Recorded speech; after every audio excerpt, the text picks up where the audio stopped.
फसल बीमा को लेकर के हमने पिछले दिनों एक बैंक मैनेजर का वीडियो बनाया था।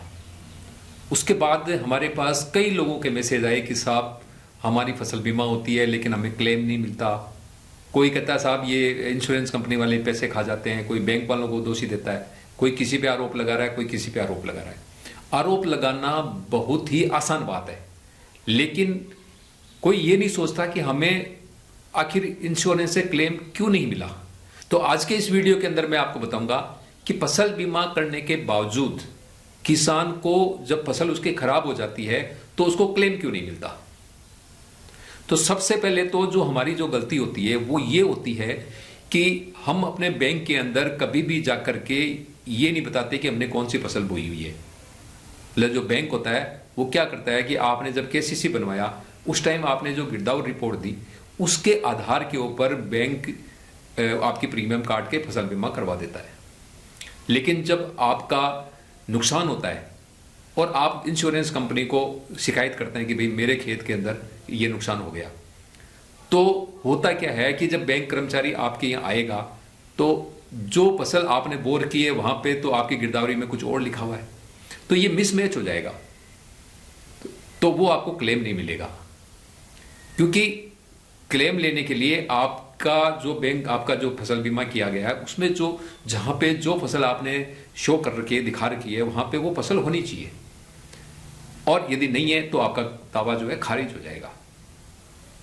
दूसरा एक सबसे जो बड़ा कारण है, आज तक होता क्या आया है कि किसान क्या सोचता है कि जब सबको क्लेम मिलेगा तो मुझे भी मिल जाएगा। क्योंकि पहले क्या होता था कि खेत को इकाई नहीं माना जाता था और व्यापक रूप से पूरे क्षेत्र के अंदर जो नुकसान होता था उसके आधार पर बीमा के क्लेम आते थे। तो ज्यादातर तो लोगों को यह भी नहीं पता कि बीमा से हैं या सरकार से हैं, क्योंकि कई बार जब अतिवृष्टि होती है या सूखा पड़ता है तो सरकारें भी सहायता देती है, तो वो खाता सीधा हमारे बैंक में आ जाता है। तो लोगों को ये होता है कि ये कोई सब्सिडी आई है और सीधा बैंक में आ गया, तो जब लोगों का आएगा तो हमारा भी आ जाएगा, और वो अपनी फसल जब खराब होती है तो उसकी शिकायत भी नहीं करते। लेकिन आजकल के बारे में मैं आपको बता दूं, आजकल जो फसल बीमा होता है, जो मोदी सरकार ने आने के बाद इन्होंने जो फसल बीमा के अंदर जो संशोधन किया है उसके अंदर आपका खेत एक इकाई है। जिस तरह से आपकी गाड़ी का इंश्योरेंस करवाते हैं ना, और गाड़ी के अंदर कोई टूट फूट होती है या एक्सीडेंट होता है तो हम उसका क्लेम एक गाड़ी का उठाते हैं, ठीक उसी तरह से आपका खेत भी एक इकाई माना गया है, और उसके अंदर यदि आपकी फसल का नुकसान हुआ है तो आप उसका दावा कर सकते हैं और क्लेम ले सकते हैं। लेकिन इसके लिए क्या करना होगा कि आपको जो 2 टाइम जो फसल बोते हो आप, तो एक तो आपको जुलाई के अंदर अपने बैंक में जाकर के आपको ये बताना है कि भाई मैंने यहाँ पे इस खसरे के अंदर ये फसल बोई है, और साथ में आपको क्या करना है कि एक ताज़ा जमाबंदी की नकल ई मित्र से निकाल के, इंटरनेट से निकाल के वो ले जानी है, और साथ में एक खेत का नक्शा लेके जाना है, और बैंक को बता देना है कि इस खसरे के अंदर मैंने ये इतने बीघा में ये फसल बोई है, इतने हेक्टर में ये फसल बोई है। तो बैंक क्या करेगा कि जुलाई के अंदर जो आपने जो फसल बोई है वो, और 1 दिसंबर में जो ये रबी की फसल है, गेहूं वगैरह, इसके बारे में आप दिसंबर के अंदर बैंक को जानकारी दें। और ये कार्य भी क्या है कि आप ये नहीं कि 31 दिसंबर को जाकर के दें, ये 25 दिसंबर से पहले पहले यानी 24 दिसंबर से पहले पहले आप ले जाकर के बैंक में दें। इसी तरह जुलाई के अंदर भी समय से दें, यानी 20 तारीख से पहले ही आप दे दें तब, क्योंकि बैंक को भी आपके डॉक्यूमेंट अपलोड करने हैं, प्रीमियम काटनी है, कई तरह के हिसाब देखने हैं।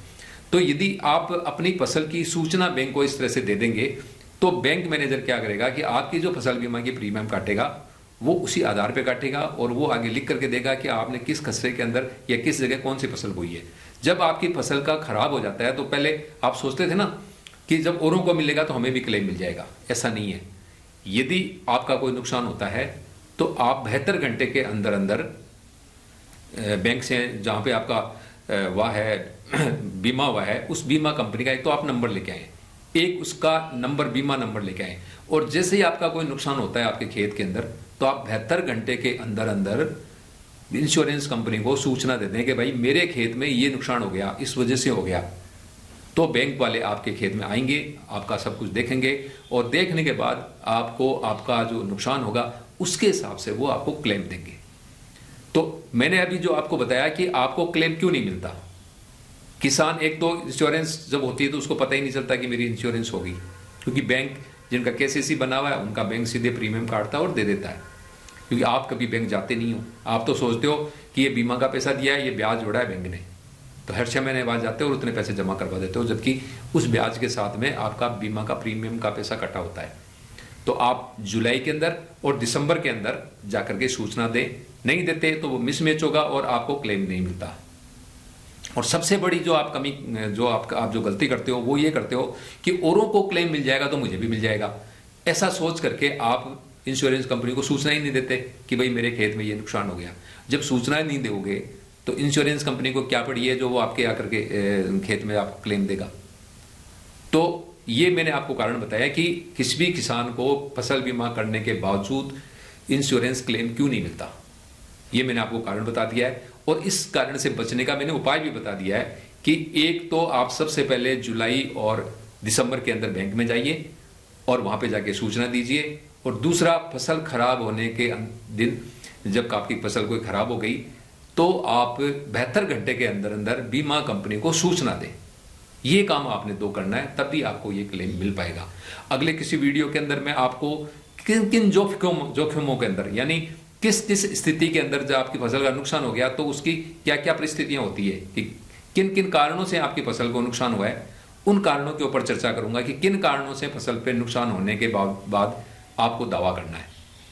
तो जुड़े रहे हमारे साथ में, हम फिर अगले वीडियो में जैसे मैंने बताया कि मैं आपको जानकारी दूंगा। धन्यवाद। जय किसान, जय भारत।